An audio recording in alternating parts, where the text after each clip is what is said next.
Bonjour à toutes et à tous, et bienvenue dans cette nouvelle vidéo. Aujourd'hui, nous allons parler des meilleures voitures hybrides disponibles en 2025. Que vous soyez à la recherche d'une citadine économique, d'un SUV familial ou d'une berline haut de gamme, il est essentiel de connaître les modèles les plus performants et adaptés à vos besoins. Mais avant de commencer, petit disclaimer important. Les informations partagées dans cette vidéo sont fournies à titre purement informatif et ne constituent en aucun cas un conseil financier ou d'achat. Je vous encourage vivement à vérifier chaque détail et faire vos propres recherches en complément de cette vidéo. Dans cette vidéo, je vais vous présenter un top 3 des meilleures voitures hybrides en 2025. Pour chaque modèle, je détaillerai les avantages, les inconvénients, et je vous donnerai une note finale sur 10. C'est parti! Commençons avec la troisième place de notre classement, la Toyota Yaris. Premier bon point. La Toyota Yaris est une citadine hybride réputée pour sa fiabilité et sa consommation réduite, avec une moyenne de 4 litres au 100 km. Elle est idéale pour les trajets urbains et périurbains. Deuxième bon point. Elle est équipée de nombreuses aides à la conduite, telles que le régulateur de vitesse adaptatif et l'assistance au maintien de voie, offrant une sécurité accrue pour le conducteur et les passagers. Troisième bon point. La Yaris est proposée à un prix compétitif, à partir de 23 450 €, ce qui en fait une option abordable pour une voiture hybride neuve. Cependant, il y a quelques inconvénients à noter. Premier point négatif. L'espace à l'arrière peut être un peu restreint pour les passagers adultes, ce qui pourrait limiter le confort lors de longs trajets.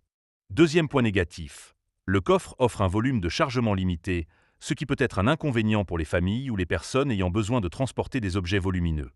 En résumé, la Toyota Yaris est une excellente option pour ceux qui recherchent une citadine hybride fiable et économique.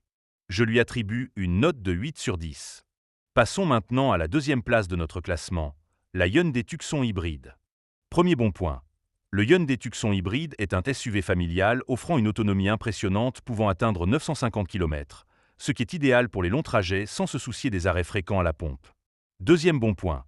Il propose un intérieur spacieux et confortable, avec des matériaux de qualité et une technologie embarquée moderne, incluant un écran tactile de 10,25 pouces et un système de navigation intégré. Troisième bon point. Le Tucson hybride est équipé de nombreuses aides à la conduite, telles que le freinage d'urgence autonome et l'assistance au stationnement, améliorant la sécurité et la facilité d'utilisation au quotidien. Cependant, quelques inconvénients sont à considérer. Premier point négatif. Le prix de départ est plus élevé que celui de certains concurrents, ce qui peut représenter un investissement conséquent pour certains acheteurs. Deuxième point négatif. Le design extérieur, bien que moderne, peut ne pas plaire à tous les goûts en raison de ses lignes audacieuses et de sa calandre imposante. En conclusion, le Hyundai Tucson hybride est une option attrayante pour les familles à la recherche d'un SUV hybride performant et bien équipé. Je lui donne une note de 8,5 sur 10. Enfin, la première place de notre classement revient à la Toyota RAV4 hybride. Premier bon point. Le Toyota RAV4 hybride offre une autonomie exceptionnelle de 1100 km, ce qui en fait l'un des SUV hybrides les plus endurants du marché, idéal pour les longs trajets et les voyages. Deuxième bon point, il bénéficie d'un système hybride auto-rechargeable efficace, combinant un moteur essence de 2,5 litres et un moteur électrique, offrant une puissance combinée de 218 chevaux et une consommation moyenne de 5,5 litres au 100 km. Troisième bon point, le RAV4 hybride est équipé d'un système de transmission intégrale intelligente, améliorant la stabilité et la traction sur différents types de terrains, ce qui est particulièrement utile en conditions météorologiques difficiles. Cependant, quelques aspects pourraient être améliorés. Premier point négatif. Le prix de départ est relativement élevé, ce qui peut représenter un obstacle pour certains acheteurs, bien que les performances et les fonctionnalités offertes justifient cet investissement.